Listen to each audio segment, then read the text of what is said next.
মহাপ্রভুর ভক্তরা যখন জগন্নাথ যাইতো না, তখন কালকের আগে অনুষ্ঠান হয়ে গেল দধিচিরা মহোৎসব, ওই রাঘব মন্দিরের পাশে। কিন্তু দধিচিরা আমরা একবার আমার যাওয়ার সৌভাগ্য ছিল।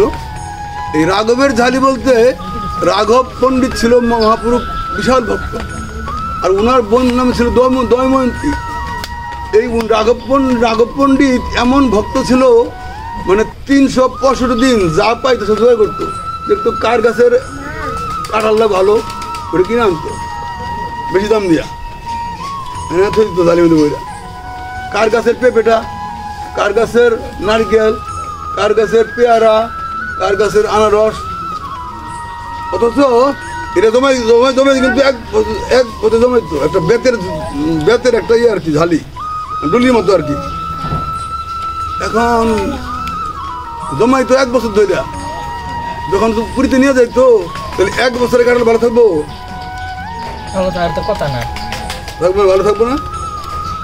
কাঁঠাল কিনছে 1 বছর আগে, আম কিনছে 1 বছর আগে, পেয়ারা কিনছে 1 বছর আগে। রাঘবের ঝালিতে যা রাখতো সব ভালো থাকতো। যখন নিয়ে যেত পুরীতে, বলতো গোবিন্দ তুমি প্রভুরে এই ফলটা দাও তো। যা ঝালিতে হাত দিত, দেখতো কি 1 বছরের আগের কাঁঠাল নতুন মনে হইতেছে, একেবারে মনে হয় গাছতে মারতে পারছে।